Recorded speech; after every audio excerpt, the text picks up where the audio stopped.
Welcome to the Just Word Podcast. I'm Pat Bolland. The Just Word Podcast is brought to you by Justwealth, investing the way it should be, just for you.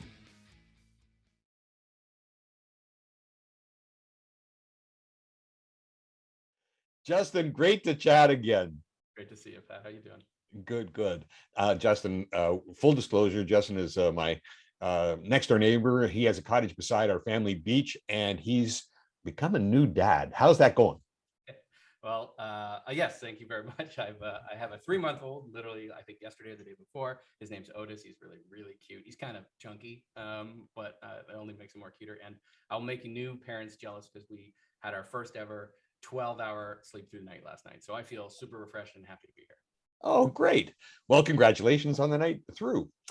Justin, you and I have chatted socially on the beach, I'm sure, a few times, and I really don't know what Rose Rocket is. Maybe you can tell me that first. Certainly.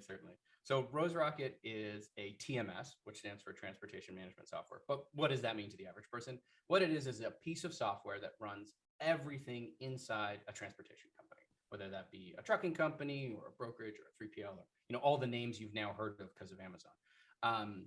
And what that really means is it helps the symphony that is moving from something from point A to point B. It touches 10 departments and 3 drivers, and all that orchestration happens in one piece of software. So our customers use Rose Rocket every second of every day to run their operations. Okay, did you come out of the trucking industry or did you come out of software?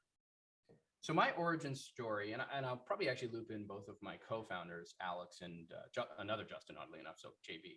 And our first employee's name was Alex. So it was Justin, Alex, and Alex, we're all.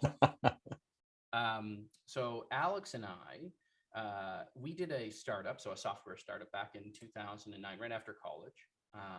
It didn't go so well. There were some highs and some lows. It was the roller coaster that is startups.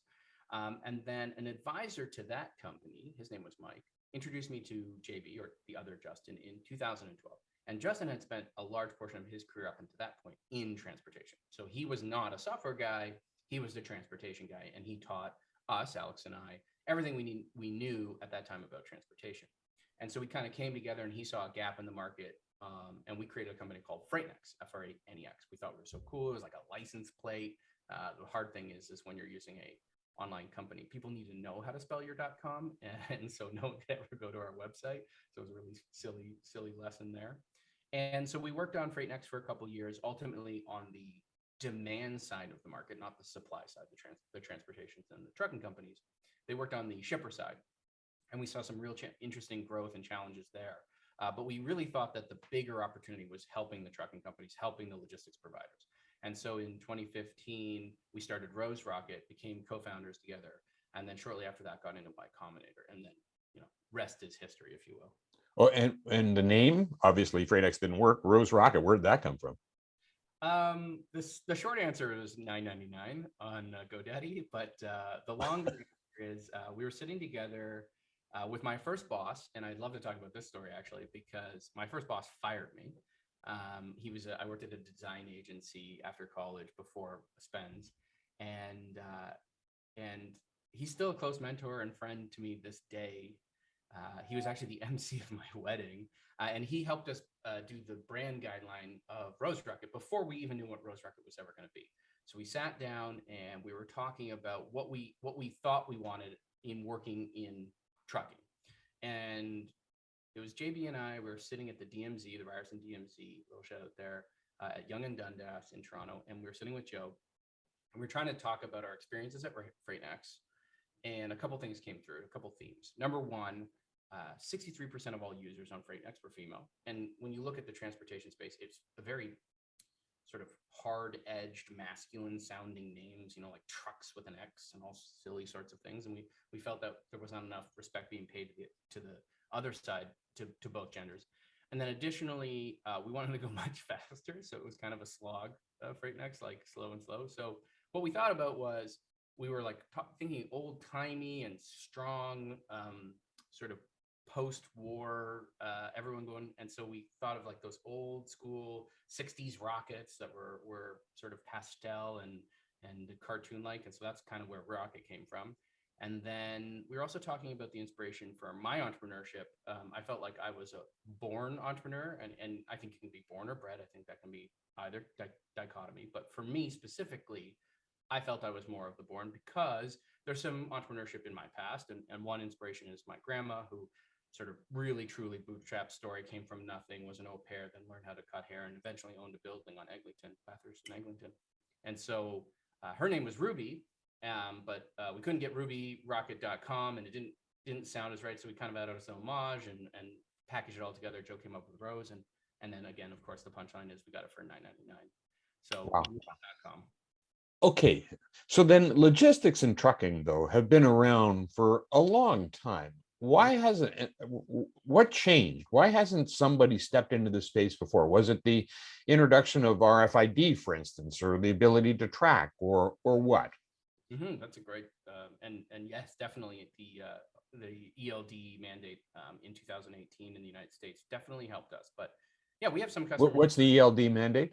So the ELD mandate is the electronic logging device. So up in 2018, literally, if I was driving a truck across America, I would have to paper log my hours. So hey, I drove for 7 hours down I-95, and then I braked, and then I slept, and it was safety, right? You didn't want two drivers driving 24 hours out of 24 hours. That's dangerous. And so you had to have, if those little truck stops that everyone sees on the side of the highway where you have to Yeah. pull out, they would check your logs to make sure that you're compliant.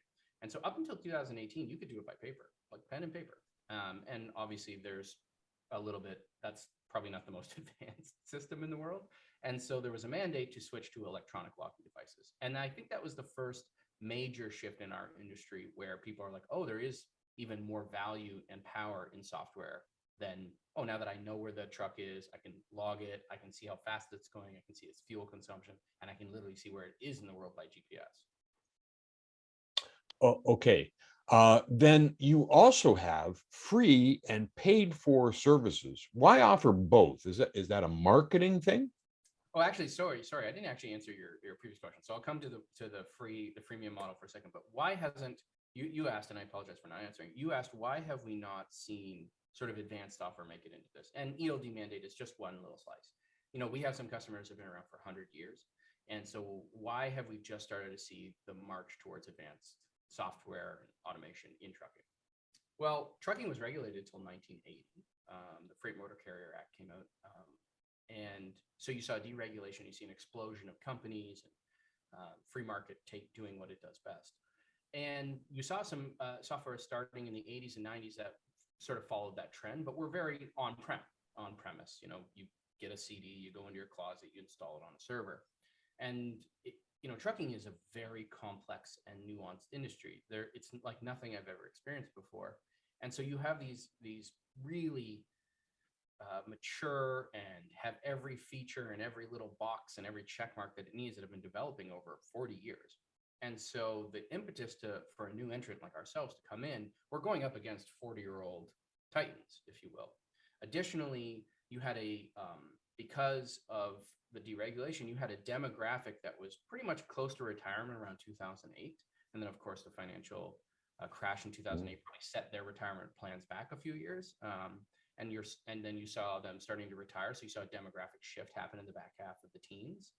And then you also saw the ELD mandate. And then finally, I would say that trucking is a little bit of a laggard industry in adopting new technology. And so you saw the shift from that happen in SaaS on all other industries, the Salesforces, the HubSpots, all that in the last 10 years, sort of catch up at the back half of the teens. So I think all these conflating forces, and then of course, COVID, everyone having to work from home all of a sudden really shifted logistics software and logistics tech and freight tech into high gear. And you're seeing an explosion of companies come up now. Okay, so now the free versus paid. Yes, certainly. Sorry about that. So free versus paid. So there's many different ways to attack our market. You could go enterprise. You could have these bespoke solutions that are for the top 200 trucking companies and would be millions of dollars a year and require a type of go-to-market strategy. Then you'd have the mid-market play, which is really going against those legacy players I spoke about a minute ago. And then for us, we think that there's a really interesting and compelling opportunity to help level up the small and sort of baby medium-sized carriers. So call it 250, 300 trucks and below. And I'm just using that in painting with a big brush here. But those folks, might be starting, might be new, might be two people in an office, and they're growing over time and they're growing their business. And so what allows freemium to do is that we actually see in trucking that a lot of us, so say you and I own a trucking company, we might actually work together. Now we might compete against each other in our local markets, but maybe you're in Montreal and I'm in Toronto, and hey, I'm going to send some stuff down to Montreal. I'll call up my buddy Pat and say, hey, can you take this load for me? And so we're seeing sort of this collaboration. And so what freemium allows us to do is say you and I, maybe you're not ready to do your switch, you're still doing your software, but if I'm using Rose Rocket, I can send something over to you through Rose Rocket, an e-dispatch as we call it, and you can start using Rose Rocket and go, this is interesting, I like this is a little bit faster, I can upload documents, we can chat with each other, we can share location. Maybe I'll try that out for a couple months, see if it's right for me. And that's what freemium allows us to do. So it allows us people to snack and try it out on a one-by-one basis where they're getting used to it and validating and checking out the software, or they are growing and they're maybe a two-person shop and they don't have enough money to spend what they have to spend on a TMS, and it allows us to level up the industry. Yeah, it's fascinating you say that because my son has a best buddy that was in that business, logistics, and made those connections between small companies. They're bringing cabbages from California. You might involve several trucking companies along the way as the packages get offloaded and reloaded and that kind of stuff. So you kind of do all that. Yeah, certainly. We call it the network TMS. And, kind of that old joke. I don't know what comedian said this. I think it was Brian Regan. But, have you ever gone on the highway and you saw two trucks with logs drive past each other? And you're like, well, don't they just need the logs at the same place they just came from? So I think ultimately this industry is at the beginning of a revolution of efficiency and making sure that, routes and lanes are overly optimized because it's expensive. Diesel's not going down. And we need to be efficient and we need to do more with less these days. Okay, that does bring up some interesting questions. What are the biggest challenges? Is it communication? Is it tracking? Is it delivery to the last mile or onboarding of the first mile? Or is it fuel prices? You definitely know your stuff. The easy answer is all the above. But if I could touch on those gently, so diesel is definitely going to push prices up, freight rates up this year, and I think that's just going to be a pass through. Really, I think diesel is a hard cost, and so I think the consumer is going to end up paying for that, and you're going to see that contributing to inflation. So that's a challenge, but I don't think insurmountable. But there will push down a little bit on demand as prices rise. I think transportation, transparency, tracking, making sure that you don't forget something is a critical problem in this industry. Meaning if we have three people in our shop and Bob doesn't talk to Sally and they miss that pickup, that could be the profit of that whole truck just gone for the day. And so really that orchestration, I like to think of it as a symphony. In our software is the conductor, but everybody has, you've got your lead violinist and you've got your first chair cello, and they all have to play in harmony for you to make a profit in trucking. So I think that transparency piece and that coordination is really critical. And then additionally, it's drivers. Drivers are really, really hard to recruit right now. We're seeing a big swing in retirements for owner operators, so the spot market, so people that are just driving around the country. So you're seeing a lot of freight marketplaces pop up. So Uber Freight's getting into the business, Convoy, Trucker Pat. There's a lot exploring that opportunity because of needing to find more and more drivers. Keeping drivers and recruiting drivers is a big pain in our industry. I started off by talking about the protests that happened in Ottawa. They kind of gave the trucking industry a bit of a black eye. What are your thoughts on that? Yeah, certainly. So it's very interesting that trucker protest, which when we looked at it was, most of the folks that we work with, had over 95% compliance on vaccination. And so it wasn't really a challenge to cross the border at all for the majority of our businesses. We think it was a little bit more of the spot market. So, a single driver who owns their rig, who is driving wherever they wanted to drive. That was a little bit more of the challenge there. But I think it was a pretty small minority making a very large sound and rallying about some other sort of folks that were feeling disenfranchised across the country. So we didn't really see a big challenge to our customer base. One area that was challenging was closing down the border crossings, slowed freight down. And slowing freight down is never great for consumers because the prices go up. Right. And you don't get fresh fruit and all that kind of other stuff. Let's shift the conversation a little bit. You recently raised a boatload of money very successfully, I'll point out. So, and some serious venture capital financiers. How'd you do that? Um, yeah, well, thank you very much. That's really nice, and it was hard. I definitely probably got a few more gray hairs through that process. But so the company went through. No, that's from being a new dad. Yeah, yeah, true. Yeah, so double. So now I'm just white. It's this is the last time you'll ever see me with dark hair. Um, yeah, so the company went through something called Y Combinator in 2016. It was such an interesting thing to do in your mid 30s with your other co-founders who also mid 30s who also have kids. I didn't have Otis at the time, but we moved together in a house classically that we all sat at the kitchen table and coded together, and it felt very stereotypical to the Silicon Valley story. And we went through YC, and YC is a incubator for very early stage companies, and they have a lot of names that you might use today. Airbnb went through Y Combinator, Reddit, CoinSquare, Dropbox, huge companies. The Athletic, who are in our batch, and so Y Combinator teaches you how to talk to venture capitalists, gives you access to certain of those networks. I really compare the venture capital industry very similar to Hollywood, where it's a little bit of a network where who you know helps you get to know other folks. And once you're in the team, you start building great businesses over and over and over again. And so that was our kickstart. And then how we did this last raise, our Series A, was really hard, just hard work. We've been working really hard on the company. We've put some really great metrics and some growth into our business, and telling that story. And it truly is a story.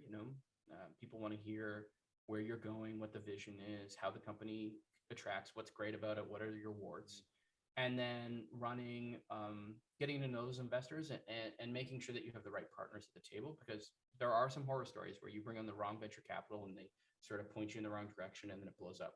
It's very interesting is that, like, I always think of the analogy of the breakfast, where who's more involved, the chicken or the ham, right? Like, who's more involved in that breakfast? And I would say the entrepreneur is definitely the ham, and the venture capital is definitely the chicken, because they've got a couple eggs out there, and you're on the plate. And so while they're a partnership with you for breakfast, they definitely have to go elsewhere and do a lot of things for their business. And so it's finding those right partners that can support you, and really hopefully turn this thing into a very large company. That's an interesting story too, because the chicken does stay alive. It's the eggs that are consumed. Oh, horrible thought. Oh my God. Okay. So what are you going to, I guess the real question is, what are you going to use that money for? What's next for Rose Rocket? Certainly. So when we raised the Series A, we were really just starting on our pathway to the network TMS. So that early story that we're talking about, where we work together on the same platform and we can recruit each other. And so, that requires a lot of development. Trucking is very nuanced. We need to have specialists. We have about 105, 110 people here, and I would say fully 15 of them, so 15%, have deep industry knowledge, who have worked at trucking companies for many, many years, decades even. And so it's taking that knowledge, but across the industry, and then really building deep domain. So, we have a lot of engineers, a lot of developers, a lot of product folks, a lot of designers, and those are expensive. And we're sort of building to that future state of our revenue. So that's really where the majority of this round will go. Less so than like maybe hiring 500 salespeople or something. Our sales team is quite healthy, but I would say this is definitely more focused on building that product. Yeah, actually, I kind of thought you'd take the conversation a different way. Uh, I kind of see your business the way you just described it as kind of almost like an outsource for the trucking companies. Like, I don't know, Mayflower, for instance, trucking company, van moving company, all that kind of jazz. You become an outsource for what they used to have in house. Is that not the case? It could be, yeah. And some of our customers do have home built and homegrown solutions. And so that's allowing us to offload all of that, that OpEx Yeah. into our software, and allowing the leveraging. It's actually the best way to think about SaaS. So our business and software as a services, it's the only asset you purchase that grows over time, right? Because it gets better literally every 2 weeks, release new features, new software, correct bugs. It's just continually appreciating in value. And so the worst version of Rose Rocket is the day you buy. The best version is the day you leave, or never leave for that matter. I was going to say you shouldn't wish that upon yourself.